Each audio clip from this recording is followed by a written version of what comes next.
Okay, welcome back to White Tiger Kenpo Karate, Yellow Belt Lesson 5. You're now, after this lesson, you'll be halfway through your belt. You'll know the first 10 techniques, and so you only got 10 more to go. So in this lesson, we're going to talk about Kenpo Shield A and B and breaking the sword A and B. Now, breaking the sword is for a handshake, and Kenpo Shield is for a right or left punch depending on the situation. So let's get started. Let's bow in. Okay, so first technique, breaking the sword A and B. There again, for those of you that are from the Tracy system, breaking the sword you're going to recognize, even though I do put my own twist to it. And breaking the sword B is what we added to the system of White Tiger to show you a different way to do the same thing. Now, technically, for the belt purpose, breaking the sword is for a handshake. A lot of students will ask, why are we doing this off of a handshake? Well, there's two reasons for this. One, we're going to assume it's a handshake with a sucker punch coming. The second reason is when you learn jiu-jitsu, you start learning by grabs, and then you go to punches and further advanced things like kicks and stuff. But everything starts off with a grab, and then you learn to do the exact same move off of a punch, off of combination punches, off of kicks. So it's just an easy way to learn the basic motions. Now, breaking the sword A is for a handshake, and like we said, it's for a sucker punch. Now, the way Tracy would teach this is they would bring the hand up, just swing it to neutralize that punch, step around right, break, elbow. Now, not that that's right or wrong, it's just our opinion is that's really not going to help the situation in the sense that, yes, you've neutralized that hand, but your opponent is still balanced. He's still stable. And as long as he's balanced and stable, he can counter whatever move or self-defense technique you're trying to do. You'll see a lot of students try to go to breaking the sword, B or even A or B, and the person will just twist out of it or hit you in the process of doing it because you haven't done anything to stop them from doing that. So the first thing we're going to do is if there's a handshake and we know there's probably a sucker punch coming, so they're shaking your hand and they're going to do this.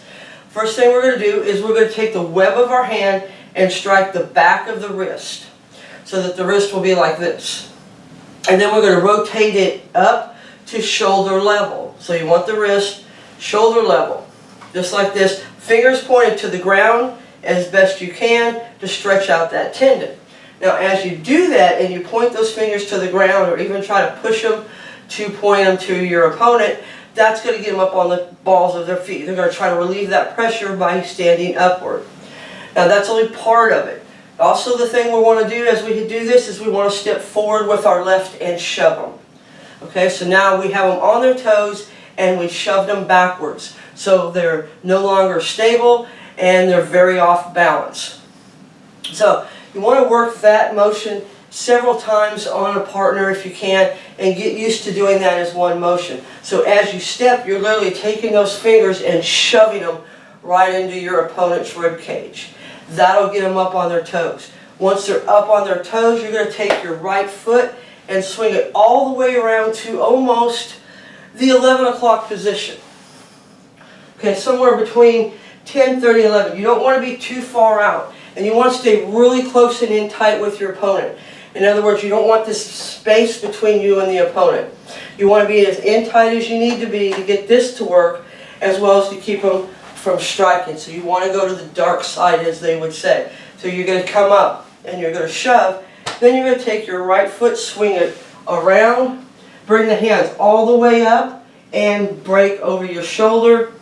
Reverse punch into an elbow strike to the solar plexus or rib cage. Now when you go to break the arm, make sure the elbow is past your shoulder. You don't want the elbow on your shoulder because as you go down to break, that's going to hurt. And it's not going to hurt them, it's going to hurt you. So you want to get that elbow just past the shoulder so that when you break, you're going to attack those tendons and other muscle groups of the elbow joint. So we're going to come up with our left hand. We're going to web hand, pull the fingers back, as we come up in a circle, counterclockwise circle, and shove them as we step forward left.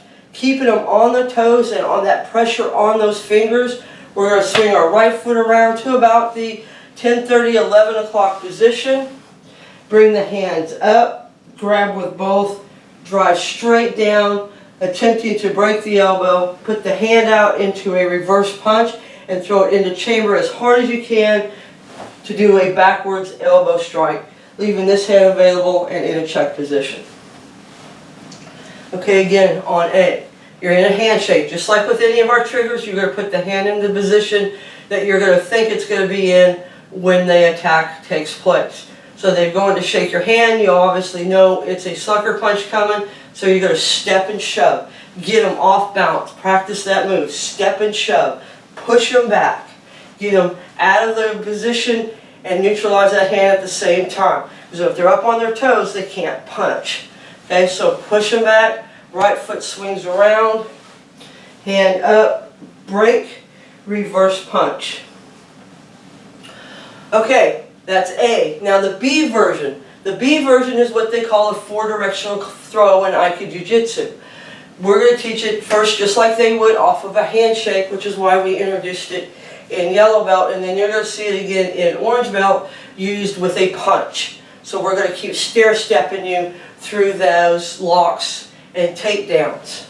So we've still got the handshake, but this time for the takedown, we're going to roll the hand over. So as they shake your hand, we're going to put the hand in this position with their palm up, and we're going to shove that elbow right into the rib cage. So we're going to rotate the hand up as the left hand will come and hit the wrist, and we're going to bump them with our elbow. So at this point, you got the fingers pointed towards you, you got elbow touching elbow. Then from here, we're going to slide across the back as we step back.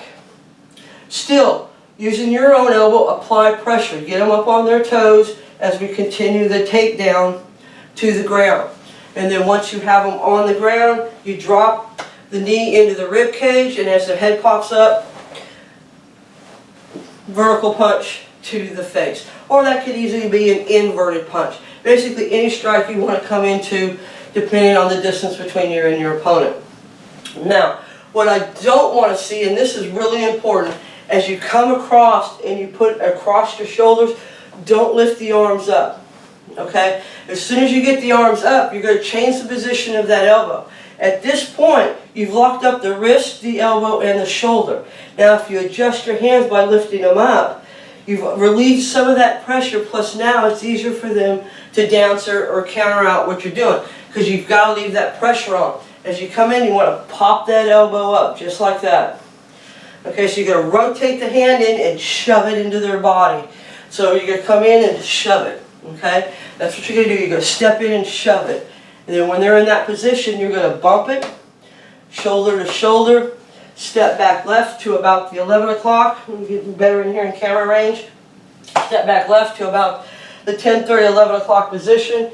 Bring it across your back. In other words, you should feel that shoulder on your back, that arm across your back the whole time. As you pivot, step left to the 10:30, 11 o'clock position. They should land right there. If you've done this correctly and you've maintained control, they should put them right down there as you bring them down to your triangulation point. You're going to drop your knee into the rib cage. They're going to come up, punch, vertical or inverted, whichever strike you wish to use. So again on B, handshake. We're going to assume a sucker punch is coming. So we're going to come in, turn that hand over, shove them as we step in. Okay, just like A, we want to get them on their toes and off balance. And then we're going to bump, lift up with your elbow slightly so that you get them in a really weird position and get that elbow up. Okay, step back right, then pivot, then over, left, and down. Okay, so the footwork, we'll just look at the footwork, is from your left foot, you're going to step across the body, almost lining up their left foot with your left foot, keeping in tight. So you're going to step to about the 230 position. Then you're going to take your right foot, slide back, pivot around, and then step again. Okay, let me get farther back so you can see it better. So, there again, just the footwork. Left. Okay, adjust, pivot. You're now facing the 10, 30, or 11, and then step, drop your knee, and punch. Okay, one more time on just the footwork. So, from your neutral, you're going to step in as you shove and across. Okay? Now you can either step in and then step across, or what I like to do is just step straight across as I shove. So just the footwork, left to about 1, 2 o'clock position, somewhere in there. You want to stay in close and tight to your opponent. Right foot slides back. There again, 10, 30, 11 o'clock. Step forward again. Drop your knee. Inverted or vertical punch of your choice. So, with the whole hand, come in. 1, bump them, shove them, back, across the shoulder, step again, and punch. Okay, we got the A version from this angle. The hand sucker punch. So we know a punch is coming from this angle. So we want to bring the hand across the body to help neutralize that hand and bring it up at shoulder level. Fingers pointed to the ground and push towards your opponent's rib cage. As you step in, you're going to shove them. Keep them off balance and on their toes, maintaining that pressure. You're going to step right to about the 10, 30, 11 o'clock position again, making sure your back is up against theirs. Hands straight up, break, reverse punch, and elbow. Okay? Again, handshake, roll over, web hand. Sorry, web hand as you come across, and shove them as we step. Right, around. You should be back up against their side here. Hands straight up, break, reverse punch for the elbow strike to the rib cage. Okay, from this angle, handshake again. 1 and shove. Point those fingers. Get them up on their toes, okay? And just put your fingers right here, across the palm like that, and the thumb goes right there. Okay? Palm, thumb. Don't go down here and use the thumb as your base, so that when you pull back, you're pulling back using that thumb as the base. So 1, shove them. Right foot to about 11, 12 o'clock. Left foot to 12, 1 o'clock. Right foot swings around. Hands up, break, reverse punch. Okay, one more time. Shove. Here, now make sure there's no gap between you and your opponent. You want to be tight. This way if they move, you're going to know it. Break, reverse punch. Okay? Then we have the B version, back to this side. We're going to rotate the hand. Now, you can try to use, once you get comfortable with the footwork, then take it, step it up a notch, and you can use what they call a gakun. And you're going to take the knuckle of your first finger, and as you come in, you're going to strike right along that radial nerve. And you're going to rub that knuckle right on that nerve as you rotate that hand and bump them.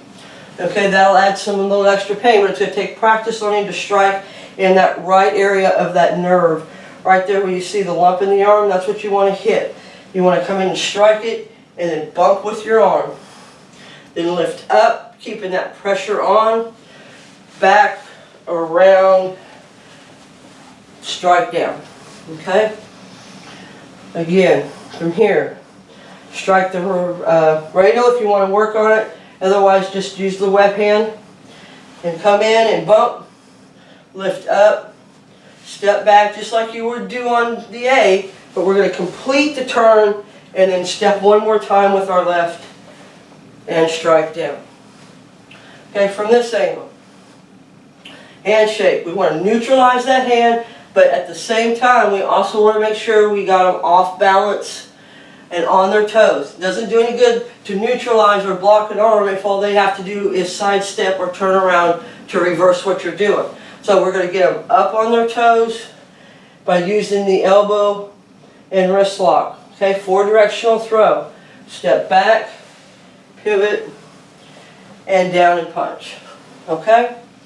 One more time from here. Step across, lift up, around, and down and punch. Okay? And that's breaking the sword A and B. It's a little in-depth on B, but with practice you'll get the gist of the technique. Now at this level, we're looking for basic memorization. Okay? We would like you to be able to use all the techniques on an opponent. That is what we preferred. But at the same time, we're just looking for testing purposes, memorization, and proper footwork. We can work on using the techniques as you progress and get more comfortable. But if at all possible, get with a partner and start practicing these. And if you have any questions, make sure you ask. And I can help walk you through whatever problem you may be having making this work. Or if they're finding they're doing something that makes it harder for you to do, I can work with you on getting it to work for you. Now, for the second technique, we're going to look at Kenpo Shield A and B. This is a really simple technique. And it's one of those techniques you're going to find in every system almost. And it doesn't matter whether it's Japanese or Chinese. It's just a universal technique that's used throughout. Even street fighters use it. Okay? And all we're going to do is an upward block, reverse punch. And this particular technique doesn't matter whether it's right or left. All that's going to change is your targeting. The main difference between A and B is going to be the distance between you and your opponent. So let's start with A. So we got Kenpo Shield A. We're going to step in with our left foot and we're going to do an upper block. Now remember, when we do the upper block, we want to come across the center line, up and away from the body. Now up until this point, we've gotten at the point of contact with a punch coming by going to the outside and also by going to the inside.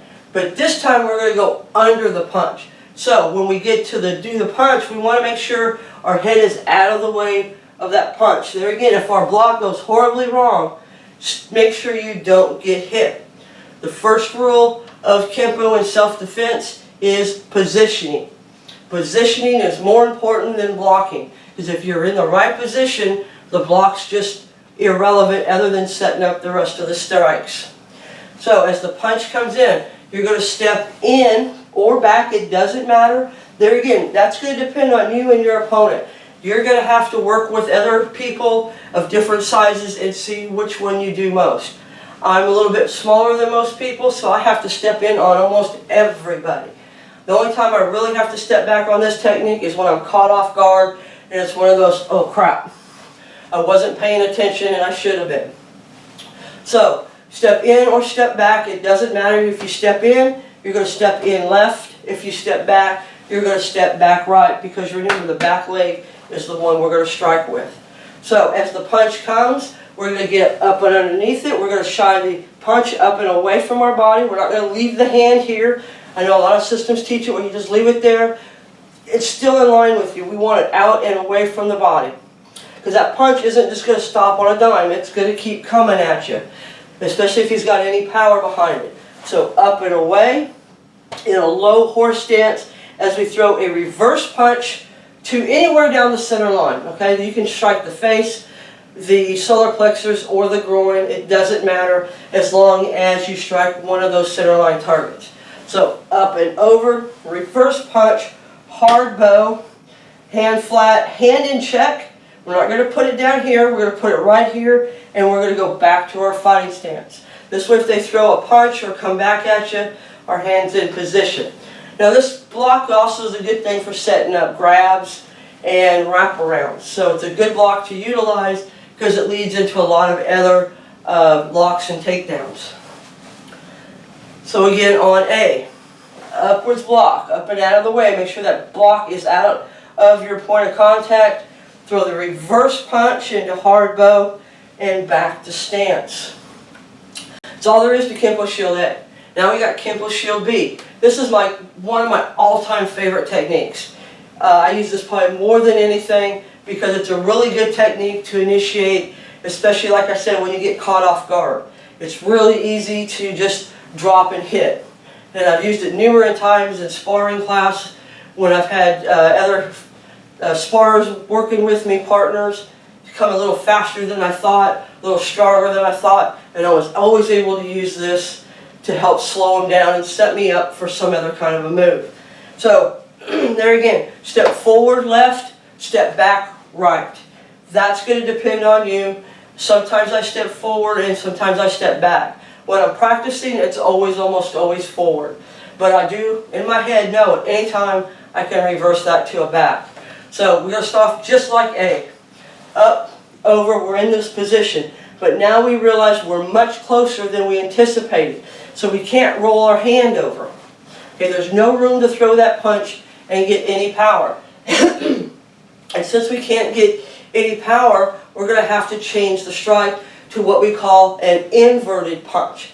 Okay, this is the first time you're going to use this technique in White Tiger Kenpo. This is the first technique we teach it in. And it's not a commonly used technique. Most people will use other strikes instead, but we really like the inverted punch. So you're going to come in here and you're going to drive your hips up. Now this just doesn't strike like this. You're not going to, I see a lot of students just do this. Okay, that's not enough. You got to get the power behind it. So we're going to go upwards, and then we're going to drive into a soft bow, but upwards into that soft bow. You want to hit strike in and up. Okay, just like that. 1, 2. Okay, again, upwards, invert. Drive that hand straight up into those rib cages or that solar plexus. Okay, note, the elbow does not really leave the rib cage, other than maybe a little bit. When you go to pop, you might have a few inches there, but it doesn't reach out. You don't go up into an uppercut or anything like that. That's totally different. An uppercut leaves the body and goes up under the chin. Just like it says, it's an uppercut. This is inverted. It stays right here, and it's all hip power. Okay, so you got to drive that hip up and into it. Okay, so 1, up. Okay, that's all there is to that technique. Back to stance. Leave the hand up in a check position. Like I said, from here, you can wrap around and go to a figure 4 arm lock. You can just grab and do the same technique so that you can come in with other techniques to do something else. Anytime you can grab a handle, grab it. Because once you have a handle, it's easier to control your opponent than it is to chase them down and get back in and out of critical distance lines. So, Kenpo Shield A from here, up, reverse punch, back to stance. Again, B here, inverted. Okay, drive that hand up, drive those hips up. So A again, upwards, see my elbow, my hand, it's away from my face, reverse punch, and back. B, same thing, hand away, I'm out and away from the punch, and I do an inverted punch. Just like that, I drive the hips up and hit them off. Boom, in and out. It's really a quick punch. It's a snapping more than a thrusting action. So A, from this position of Kenpo Shield, upwards, hand check, reverse but hard bow, punch, back to stance. Okay, B, same position, but we're in too close, so we throw an inverted, and we drive those hips up and into that strike. Okay, so you got breaking the sword A, which is your handshake, step around, break, elbow. You got breaking the sword B, step across the body, pivot and down and punch, and that'll do your takedown. Then you have Kenpo Shield A, upwards block, reverse punch, back to stance. Then you have Kenpo Shield B, drive up and back. Okay? Now you're halfway through your yellow belt, you're doing great, keep going, and hope to see you in lesson 6. As always, any questions or comments, feel free to send them to me in either the comment or the chat application within Patreon. Great job. See you in lesson 6.